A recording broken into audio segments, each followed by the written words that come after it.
Hello दोस्तों, स्वागत है आपका मेरे यूट्यूब चैनल हॉरर वर्ल्ड में। और मैं आज आपको अपनी व्यूअर्स की भेजी सच्ची और डरावनी अमेजिंग हॉरर स्टोरीज के बारे में बताना चाहता हूँ।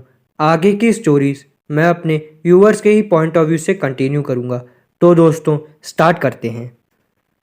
नमस्कार दोस्तों, मेरा नाम रवि है और मैं एक कॉल सेंटर से जुड़ी एक सच्चे डरावने हॉरर इंसिडेंट्स के बारे में आप लोगों को बताना चाहता हूँ।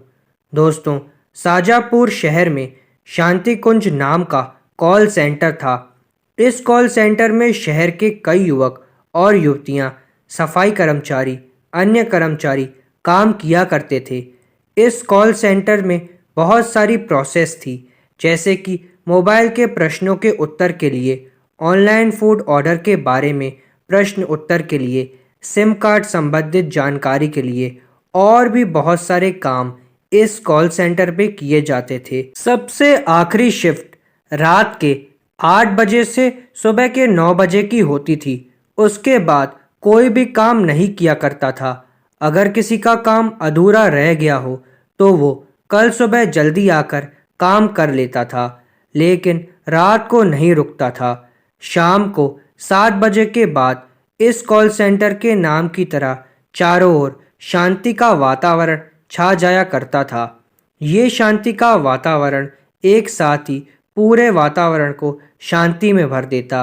यहाँ पर कुछ प्रेत आत्माएं रात को आवाज़ें करती और भय का माहौल फैलाती, ऐसा आसपास के लोगों का कहना था। कुछ लोगों का तो यह भी मानना है कि उनका घर कॉल सेंटर से थोड़ी दूरी पर है, पर फिर भी रात को किसी के रोने की और हंसने की आवाज़ें पूरी रात सुनाई देती है। ये आवाज़ें सुबह के 3 बजे से लेकर 5 बजे तक चलती।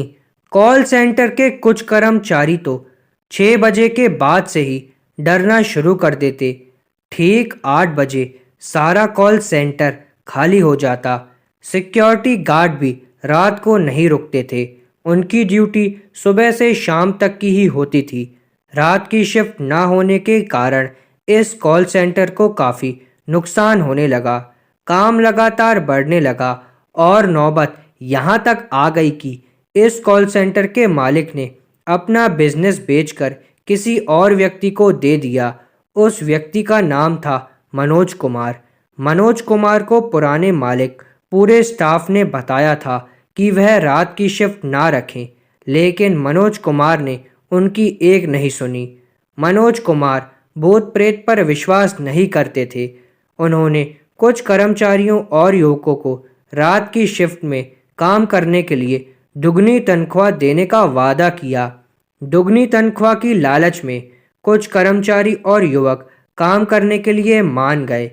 अगले दिन शाम को जब रात की शिफ्ट चालू हुई तब कुछ लोगों को डर लगने लगा, लेकिन दुगनी तनख्वाह के उत्साह में सब काम में जुड़े रहे। रात के ठीक 12 बज चुके थे। सिम कार्ड प्रोसेस से कुछ युवक हेडसेट पहनकर कॉल्स ले रहे थे और ग्राहकों की समस्या का समाधान कर रहे थे। रात में कॉल्स लेते लेते एक युवक को भूख लग गई। वह खाना खाने के लिए नीचे गया। उस युवक का नाम था सुनील। कॉल सेंटर से काफ़ी दूरी पर एक चाइनीज़ रेस्टोरेंट था। वहाँ पे सुनील ने चाइनीज़ ऑर्डर किया। थोड़ी देर में सुनील के पास एक दूसरा युवक आया जिसने अपना नाम विशाल बताया और कहा कि वह इसी कॉल सेंटर में रात की शिफ्ट में ऑनलाइन फूड ऑर्डर प्रोसेस में काम करता है। दोनों ने चाइनीज़ खाते खाते काफ़ी बातें की और फिर दोनों साथ में ही कॉल सेंटर की तरफ जाने लगे। विशाल कुछ दूर चलने के बाद सुनील के पीछे पीछे चलने लगा। सुनील अपनी बातों में इतना मशगूल था कि उसको पता ही नहीं था कि पीछे कोई है भी कि नहीं। कॉल सेंटर बस अब थोड़ी दूरी पर था और सुनील ने पूछा, विशाल तुम सुन रहे हो ना? सुनील ने पीछे मुड़कर देखा तो विशाल वहां पर नहीं था। ये देखकर सुनील बहुत डर गया और जितना तेजी से हो सका वहां से भागा। बीच में उसको यह एहसास भी हुआ कि पीछे से उसके पैर कोई खींच रहा है, लेकिन उसने अपने आप को छुड़ाते हुए कॉल सेंटर की तरफ भागना जारी रखा। बस वो कॉल सेंटर पहुंचने ही वाला था कि तुरंत उसने अपनी नज़रों के सामने एक भयानक चेहरा देखा और उसको देखकर वो वहीं पर बेहोश हो गया। रात को सभी सिक्योरिटी स्टाफ डर के मारे सो रहे थे, इसलिए किसी ने सुनील को देखा ही नहीं। अगले दिन सुबह कुछ कर्मचारियों ने सुनील को जगाया और बेहोश होने के कारण पूछा। सुनील ने रात की सारी बातें उनको बताईं।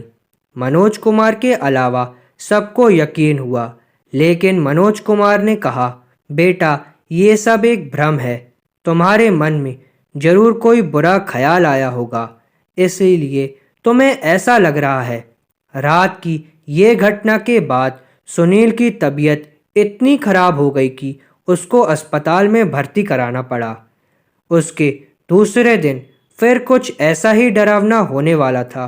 ऑनलाइन फूड ऑर्डर प्रोसेस के युवक एक दूसरे के साथ मस्ती करते करते कॉल्स ले रहे थे और ग्राहकों के प्रश्नों के उत्तर दे रहे थे।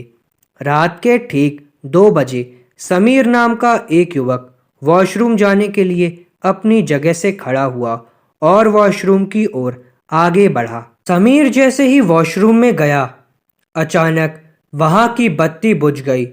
अगले कुछ पलों तक बत्ती चालू बंद होने लगी। ये देख समीर बहुत घबरा गया। समीर ने वॉशरूम का दरवाज़ा खोलने की कोशिश की, लेकिन वो उसमें कामयाब नहीं हुआ। उसने बहुत कोशिश की, लेकिन दरवाज़ा नहीं खुला। लगातार बत्ती चालू बंद हो रही थी। ये सब देखकर समीर के तो होश उड़ गए। अचानक एक आवाज़ हुई और बत्ती बुझ गई। समीर ने ऊपर देखा तो उसकी नज़रों के सामने एक सफ़ेद साड़ी पहनी एक चुड़ैल उल्टी लटकती हुई दिखाई दी। चुड़ैल के हाथों से खून की बूंदें टपक रही थी और उसके भयानक दांत दिख रहे थे। उसकी आंखें सफ़ेद रंग की थीं। चुड़ैल को देखकर समीर की आवाज़ भी रुक गई। समीर ने चुड़ैल से विनती भी की, प्लीज़ मुझे जाने दो, मुझे मत मारो। चुड़ैल ने खौफनाक आवाज़ में कहा, मैं किसी को नहीं छोड़ूंगी, किसी को भी नहीं। तुम सब मरोगे, तुम सबकी मृत्यु मेरे हाथों से लिखी है। एक एक करके मैं सबको मार दूंगी। यहाँ कोई नहीं बचेगा। हमें इंसाफ नहीं मिला, इसीलिए हम इस कॉल सेंटर को नर्क बना देंगे। ये कहकर उसने समीर का गला पकड़ा और बाहर आ गई। कॉल सेंटर की तीसरी मंजिल से उसने समीर को नीचे ज़मीन पर फेंक दिया। ज़मीन पर गिरते ही समीर की मौत हो गई। सुबह जब सबने देखा कि समीर की लाश पड़ी है, तब उन्होंने जांच पड़ताल के लिए पुलिस को बुलाया और आखिर में यह निर्णय आया कि समीर ने खुदकुशी करके अपनी जान दे दी। लेकिन कुछ व्यक्तियों को समझ में आ गया कि यह खुदकुशी नहीं थी, ये कोई बुरी शक्ति का शिकार हुआ था। कॉल सेंटर में लगातार काम बढ़ने ही लगा। काम को कम करने के लिए उन्होंने युवतियों के लिए एक अलग शिफ्ट रख दी, जो दोपहर के 12 बजे से रात के 9 बजे तक की थी, जिसमें युवतियों को रात के 9 बजे तक काम करना था। ज़्यादा से ज़्यादा युवतियां काम करें, इसलिए मनोज कुमार ने एक्स्ट्रा 3,000 रुपये देने का वादा किया। काफ़ी युवतियां इसके लिए तैयार भी हुईं। उसके अगले दिन रोज की तरह काम बहुत अच्छे से चला। फिर धीरे धीरे रात हुई। रात के ठीक 9 बजे थे। सिम कार्ड संबंधित प्रोसेस में एक युवती अपनी आखिरी कॉल ले रही थी। उसने देखा कि बाकी सारी लड़कियां काम खत्म करके जा चुकी थी और यहाँ तक कि उस वक्त प्रोसेस में कोई टीम लीडर भी मौजूद नहीं था। वो किसी मीटिंग में थे। वह युवती एक ग्राहक के नेटवर्क संबंधित समस्या का समाधान कर रही थी। वह युवती ने ग्राहक को बहुत समझाया, लेकिन ग्राहक उसकी बात को समझने के लिए तैयार ही नहीं था और वह कॉल भी नहीं काट रहा था। उस व्यक्ति का नाम संजना था। ग्राहक बार बार यही बोल रहा था, संजना जी, जब तक मेरा नेटवर्क का प्रॉब्लम ठीक नहीं होता मैं कॉल नहीं काटूंगा और आपको भी काटने नहीं दूंगा, चाहे पूरी रात क्यों न बीत जाए। संजना ने कुछ देर तक ग्राहक को बहुत समझाया। फिर अचानक उसने देखा कि उसका पूरा सिस्टम बंद हो गया।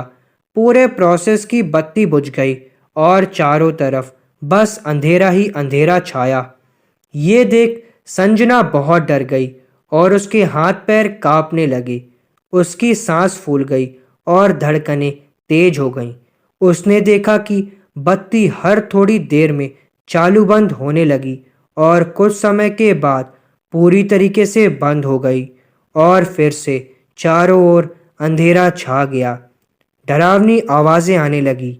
अचानक उसको एक कुर्सी हिलती हुई नजर आई और एक हेडसेट हवा में तैरते हुए नजर आया। वो हेडसेट थोड़ी देर इधर उधर जाके संजना के कानों के पास फिट हो गया। संजना ने बहुत कोशिश की कि उस हेडसेट को निकाल ले, लेकिन वो उसके कानों से नहीं निकल रहा था। उस हेडसेट से एक ही आवाज आए जा रही थी, मैं तुझे नहीं छोड़ूंगा, मैं तुझे नहीं छोड़ूंगा। ये बार बार रिपीटेड आवाज संजना के कानों में पड़ रही थी। हमें इंसाफ नहीं मिला, इसलिए हम इसको नरक बना देंगे। ये बोलकर वो भूत उसको घसीट कर ले जाता है और हेडसेट के वायर से उसके गले को दबाकर उसको मारने की कोशिश करता है। थोड़ी देर में वो युवती मर जाती है और भूत उस युवती को पास में पड़ी हुई कुर्सी की रस्सी से बांधकर लटका देता है। थोड़ी देर बाद प्रोसेस का टीम लीडर आता है। ये घटना देखकर वह सबको इकट्ठा करता है। पुलिस में शिकायत भी दर्ज की जाती है। आखिर में इसको भी पहली घटना की तरह खुदकुशी मानकर सब अपने काम में लग जाते हैं। इतना सब होने के बाद कुछ माता पिता अपने बच्चों को उस कॉल सेंटर में जाने से मना कर देते हैं। कुछ बच्चे डर के मारे अपने आप ही उस कॉल सेंटर में जाना बंद कर देते हैं। इस हादसे के बाद कॉल सेंटर में काम का पहाड़ टूट पड़ता है। कम बच्चों के काम पर आने की वजह से आधे से भी ज़्यादा काम बाकी रह जाते थे। ये सब देखकर मनोज कुमार बहुत चिंतित हो गए और इसका उपाय सोचते हैं। काफ़ी सोचने के बाद उन्होंने यह निर्णय लिया कि वो दूसरे राज्य के युवक और युवतियां काम करने के लिए बुलवाएंगे। उन्होंने अपने कुछ संपर्क के जरिए यह संदेश दूसरे राज्य तक पहुंचाया और साथ में यह संदेश भी दिया कि उनको तनख्वाह के अलावा भी एक्स्ट्रा 4,000 रुपये दिए जाएंगे। काफ़ी युवक युवतियां काम की तलाश में थे ही और ऐसा सुनहरा मौका अपने हाथ से कैसे गंवा सकते थे। इसलिए वह अपने स्टेट को छोड़कर इस स्टेट में आने के लिए तैयार हो गए। उनकी इंटरव्यू की तारीख तय की गई और उस दिन सब इस राज्य में उपस्थित हुए। सब ने अच्छे से इंटरव्यू दिया। सबको अपनी अपनी काबिलियत के मुताबिक अलग अलग प्रोसेस में काम दिया गया। बाहर से आए हुए सारे युवक युवतियां इस कॉल सेंटर के रहस्य से अनजान थे। वह नहीं जानते थे कि इस कॉल सेंटर पर किसी का काला साया मंडरा रहा है। एक दिन की बात है, फूड ऑर्डर प्रोसेस में रात की शिफ्ट में 20 युवक कॉल कर रहे थे। उसमें से 9 बाहर से आए हुए थे और 3 इसी राज्य के थे। कॉल्स खत्म होने के बाद जब थोड़ा समय मिला तो उन तीनों में से किसी ने कुछ बातें बतानी शुरू कर दी कि आप सबको पता है ये कॉल सेंटर से कई युवक युवतियां जॉब छोड़ चुके हैं, क्योंकि सबका कहना है कि इस कॉल सेंटर पर कोई काला साया मंडरा रहा है। ये कॉल सेंटर का नाम बदलकर भूतिया कॉल सेंटर रख देना चाहिए। हाल ही में इस कॉल सेंटर से 2 जानें भी जा चुकी हैं। पुलिस ने भले इसे खुदकुशी कहकर केस बंद कर दिया, लेकिन सच बताएं तो ये खुदकुशी नहीं थी। वह दोनों ही भूत और चुड़ैल का शिकार बने थे। हमें भी बहुत डर लगता है, लेकिन क्या करें, मजबूरी है। घर में कमाने वाला कोई नहीं और माँ बीमार है। दिन की शिफ्ट में इतना पैसा नहीं मिलता जितनी रात की शिफ्ट में मिलता है। इसीलिए मजबूरी में काम कर रहे हैं हम सब यहाँ। ये सुनकर दूसरे स्टेट से आए हुए युवकों में से किसी एक ने उत्तर देते हुए कहा, यह सिर्फ अंधविश्वास है, ऐसा कुछ नहीं होता। आज दुनिया कहाँ से कहाँ पहुँच गई है और हम अभी भी इन सब चीज़ों पर यकीन कर रहे हैं। मैं इन सब चीज़ों को नहीं मानता। इन तीनों में से केवल यही एकमात्र युवक था जिसको भूत प्रेत से बिल्कुल डर नहीं लगता था। लेकिन बाकी दोनों दोस्त ये सब बातें सुनकर डरने लगे थे और वापस स्टेट जाने के बारे में सोच रहे थे। उनमें से एक ने तो ठान लिया था कि अभी वो इस कॉल सेंटर को छोड़ देगा। उसका नाम सुरेश था।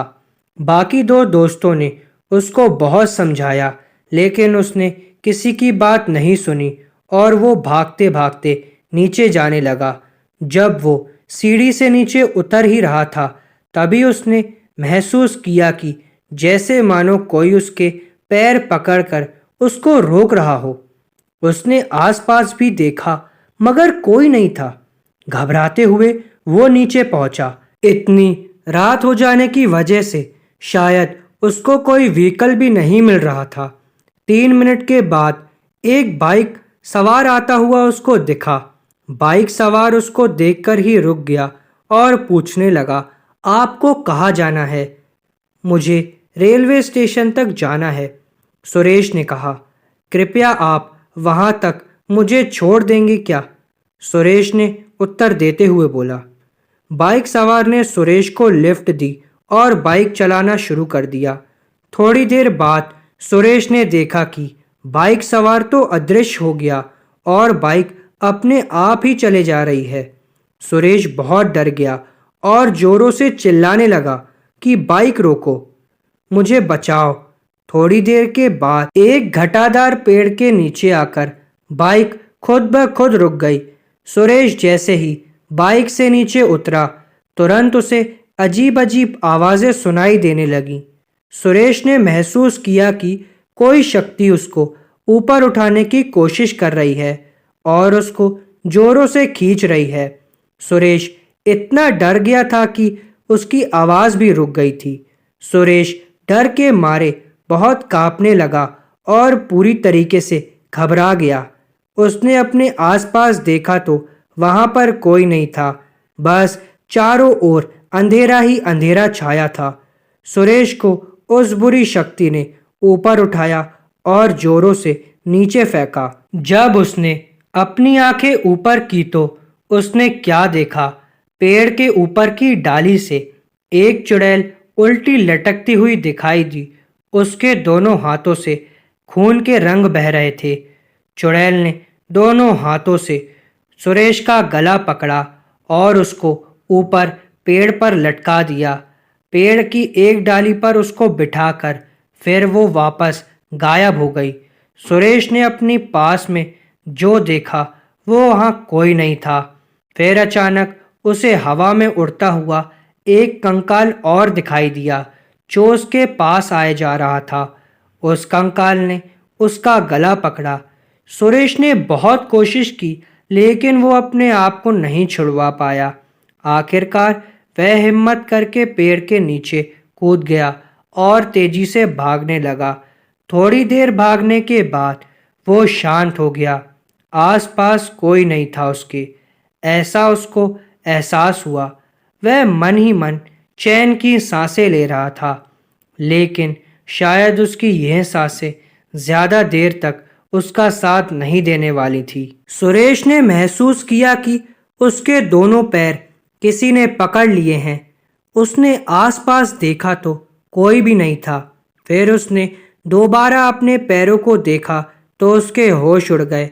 उसके पैरों के नीचे एक चुड़ैल थी जिसने मजबूती से उसके दोनों पैर पकड़ रखे थे। सुरेश बहुत डर गया था और जोर जोर से चिल्ला रहा था। चुड़ैल ने सुरेश के दोनों पैर पकड़कर उसको जमीन के अंदर घसीट लिया और अदृश्य हो गई। दूसरे दिन सुबह सुरेश के दोस्तों ने सुरेश को कॉल किया, लेकिन उसका कॉल नहीं लगा। दोस्तों ने सोचा कि शायद वो अपने स्टेट जाकर बात करेगा, इसीलिए दोस्तों ने एक दो दिन इंतज़ार किया।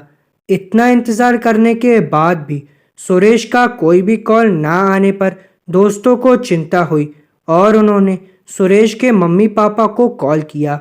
सुरेश के मम्मी पापा से बात करके उनको पता चला कि सुरेश तो घर आया ही नहीं है। उनको यही पता था कि सुरेश नौकरी कर रहा है।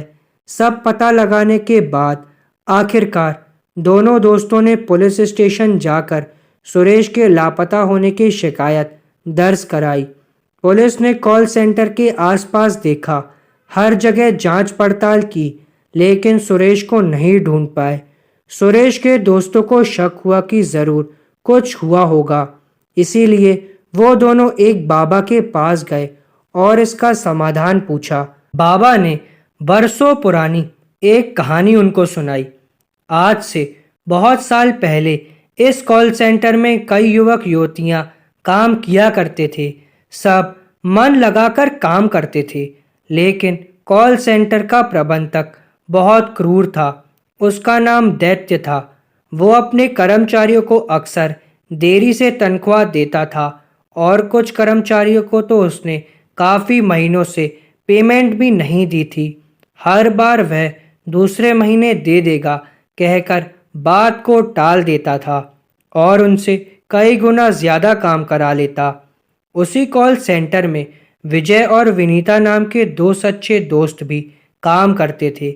विजय के मम्मी की तबीयत एक दिन बहुत ज़्यादा बिगड़ गई। समय पर तनख्वाह ना मिलने से वह माँ का इलाज नहीं करवा पाया और उसकी माँ का देहांत हो गया। विजय ने उस रात को कॉल सेंटर की तीसरी मंजिल से कूदकर अपनी जान दे दी। उसको ऐसे हाल में देखकर उसकी दोस्त विनीता को भी दिल का दौरा पड़ गया और उसकी भी मृत्यु हो गई। तब से इन दोनों की आत्मा इस कॉल सेंटर में कैद हो गई है और काम करने वाले अनेक कर्मचारियों को अक्सर ये डराते हैं और कितने लोगों को तो मार भी चुके हैं। आपका दोस्त सुरेश भी इन्हीं का शिकार हुआ था। विजय और विनीता के इस हादसे के बाद दैत्य इस कॉल सेंटर को छोड़कर दूसरे शहर भाग गया और फिर कभी वापस लौट कर नहीं आया। अगर इस कॉल सेंटर में शांति चाहिए तो कैसे भी करके दैत्य को कॉल सेंटर के अंदर लाना होगा। फिर चुड़ैल और भूत अपना बदला पूरा करने के बाद हमेशा के लिए इस कॉल सेंटर को छोड़कर चले जाएंगे। मैं आपकी इसमें मदद कर सकता हूँ। मैं एक ऐसी विद्या जानता हूँ जिससे दैत्य जिस जगह पर होगा वहाँ से कुछ देर में ही कैसे भी करके इस शहर पर पहुँच जाएगा और उसके पैर अपने आप यहाँ खींच लाएंगे उसको। कहकर बाबा ने कुछ मंत्र बोले और रात होने का इंतज़ार किया। जैसे ही रात हुई, बाबा के कहने के मुताबिक कॉल सेंटर के बाहर दैत्य मौजूद खड़ा था। दैत्य धीरे धीरे आगे बढ़ा और अचानक उसके कदम रुक गए क्योंकि बाबा ने मंत्र बोलना बंद कर दिया था। रात के 12 बज गए थे। दैत्य को तो कुछ पता भी नहीं था कि वह कहाँ आ गया है, लेकिन मंत्र बोलना बंद करने के बाद उसको पता चला कि वो सायापुर शहर में शांति कुंज कॉल सेंटर में आ गया है। अचानक उसको पुरानी सारी बातें याद आने लगीं और वो बहुत डरने लगा। दैत्य के हाथ पैर कांपने लगे। डरावनी आवाज़ उसको सुनाई दी और एक परछाई दिखाई पड़ी। वो परछाई धीरे धीरे बड़ी हो रही थी और उसके निकट आ रही थी। अचानक परछाई ओझल हो गई और एक कटा हुआ हाथ दैत्य के नज़दीक आया और उसका गला जोर से पकड़कर उसको ऊपर की ओर खींचा और नीचे गिरा दिया। गिरकर उठने के बाद उसने देखा कि उसके सामने काले कपड़ों में एक भूत खड़ा है और उसके ठीक पीछे सफेद रंग के वस्त्रों में एक खतरनाक चुड़ैल, जिसके नाखून खून से रंगे हुए थे। दैत्य ने कहा, मुझे माफ कर दो, मुझे जाने दो, मैं फिर कभी ऐसी गलती नहीं करूंगा। तुम्हारी वजह से मेरी माँ चल बसी, मुझे खुदकुशी करनी पड़ी, मेरी दोस्त विनीता ने भी अपनी जान ले ली। आज मैं और विनीता दोनों मिलकर तुझे यमलोक पहुंचा देंगे। ऐसा कहकर चुड़ैल ने अपने लंबे नाखून से उसका गला पकड़ा और जोर से दबाकर अपने हाथ लाल किए। थोड़ी ही देर में दैत्य मर गया। फिर दोनों अदृश्य हो गए और शांति कुंज में कभी वापस लौटकर नहीं आए। दोस्तों, ये कहानी बिल्कुल सत्य है।